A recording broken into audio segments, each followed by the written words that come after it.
بسم اللہ الرحمن الرحیم۔ شروع اللہ کے نام سے جو بڑا مہربان نہایت رحم والا ہے۔ السلام علیکم دوستو، دنیا کی پہلی خاتون، پہلی بیوی اور تمام انسانوں کی ماں آپ حضرت آدم علیہ السلام کی زوجہ تھی۔ روایت ہے کہ جب حضرت آدم علیہ السلام کی تخلیق ہوئی تو تنہا ہونے کے سبب آپ بہت اداس اور بے قرار رہا کرتے تھے۔ ان کی افسردگی اس طرح کو دیکھ کر ایک روز اللہ پاک نے اس وقت جبکہ حضرت آدم علیہ السلام سو رہے تھے، ان کے بائیں پہلو سے ایک پسلی نکلوائی اور اس سے بی بی ہوا کو تخلیق کیا۔ یہ پسلی نکلنے سے حضرت آدم علیہ السلام کو کوئی دکھ یا تکلیف محسوس نہ ہوئی۔ دکھ اور تکلیف نہ ہونے کا سبب علماء کی نگاہ میں یہ ہے کہ اگر ایسا ہونے میں حضرت آدم علیہ السلام کو کسی طرح کی ایذا پہنچتی تو ان کے دل میں بی بی ہوا کے لیے ویسی محبت و اپنائیت پیدا نہ ہوتی جیسا کہ ہو گئی تھی۔ گویا میاں بی بی کے باہمی تعلق کو خوشگوار بنانے اور ان میں ہم آہنگی پیدا کرنے کے لیے مرد کو عورت کی تخلیق کا سبب بننے کے باوجود کسی طرح کی تکلیف سے محفوظ رکھا گیا۔ آپ کا نام ہوا رکھا گیا اس لیے کہ آپ کو ایک زندہ ہستی سے پیدا کیا گیا تھا۔ حضرت ابن عباس رضی اللہ تعالیٰ عنہ کا خیال ہے کہ آپ کا یہ نام رکھنے کی وجہ یہ ہے کہ آپ ہر آدمی کی ماں ہیں۔ اللہ پاک نے بی بی ہوا کے قلب میں خوبصورتی اور خوبصورتی کو یکجا کر دیا اور بعد ازاں حضرت آدم علیہ السلام کو نیند سے بیدار کر کے ان کی ملاقات بی بی ہوا سے کروائی۔ انہیں دیکھ کر حضرت آدم علیہ السلام بے اختیار ان کی طرف ہاتھ بڑھانا چاہا، تب حضرت الہی سے آواز آئی، اے آدم خبردار، اسے مت چھونا، بے نکاح، یہ تجھ پر حرام ہے۔ چنانچہ حضرت آدم علیہ السلام کی درخواست پر ان کا نکاح بی بی ہوا کے ساتھ کر دیا گیا اور دونوں میاں بیوی کو جنت میں رہنے بسنے کی اجازت عطا کر دی گئی۔ انہیں اجازت دی گئی کہ وہ جنت کے باغوں میں سے جو چاہے کھائیں، لیکن ایک درخت کے پاس بھٹکنے کی ان کو اجازت نہ دی گئی، اس کا پھل ان پر حرام قرار دے دیا گیا۔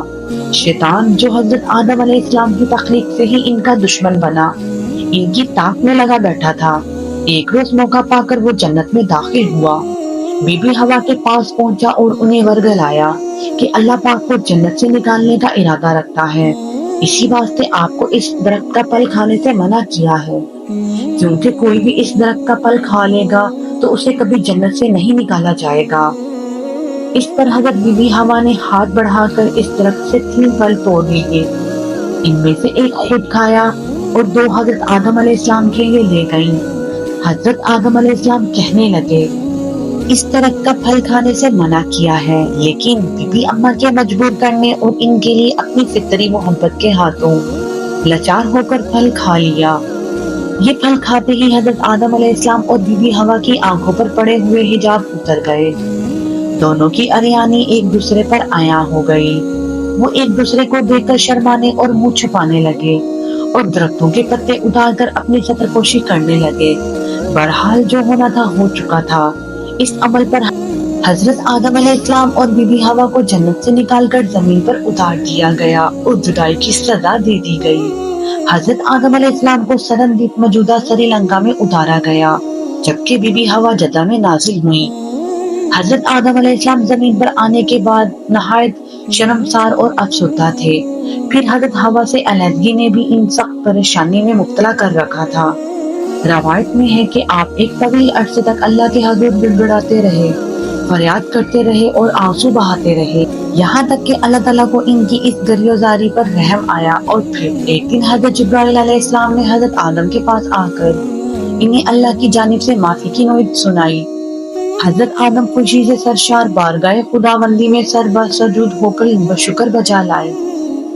پھر حضرت جبرائیل علیہ السلام انہیں لے کر مکہ آئے، جہاں حضرت آدم نے کعبہ شریف کی بنیاد رکھی اور حجرہ اسود کو کعبہ کی دیوار پر نصب فرمایا، پھر اس کے گرد طواف کیا۔ طواف سے فارغ ہو کر حضرت جبرائیل علیہ السلام نے انہیں جبل عرفات پر لے گئے، جہاں حضرت ہوا تشریف فرما تھی، لیکن طویل عرصے کی جدائی اور حالات نے بہت سے جسمانی تغیرات پیدا کر دیے تھے، چنانچہ دونوں ایک دوسرے کو پہچان نہ پائے، جس پر حضرت جبرائیل علیہ السلام نے دونوں کا تعارف کروایا۔ چونکہ جنت میں واپسی ممکن نہ تھی، اس لیے حضرت آدم علیہ السلام کو حکم دیا گیا کہ اب وہ اسی زمین کو آباد کریں، یہاں کھیتی باڑی کر کے اپنے لیے رزق پیدا کریں اور اپنی اولاد سے اس ویرانے کو بسائیں۔ حکم الہی کی تعمیل میں حضرت آدم علیہ السلام اور بی بی حوا زمین پر زندگی گزارنے لگے اور اس وقت کا انتظار کرتے رہے کہ جب خلق حقیقی کی طرف سے واپسی کا اذن ہو۔ حضرت آدم علیہ السلام اور بی بی حوا نے اپنی اولاد کو اللہ کی اطاعت اور دین حق پر کاربند رہنے کی تعلیم دی۔ پھر حضرت آدم علیہ السلام کی وفات کا وقت آیا اور فرشتے گھر میں داخل ہوئے تو آپ سمجھ گئے۔ اپنی اہلیہ حضرت حوا اور اپنے بچوں سے فرمایا کہ تم سب مجھے تنہا چھوڑ دو۔ اس کے بعد اللہ کی حمد و ثنا میں مصروف ہوئے۔ فرشتوں نے روح قبض کی، پھر غسل دے کر کفن دیا، خوشبو لگائی، گھڑا کھود کر قبر بنائی۔ ناظرین، ویڈیو اچھی لگی ہو تو چینل کو لائک اور سبسکرائب کر دیجیے گا۔ جزاک اللہ۔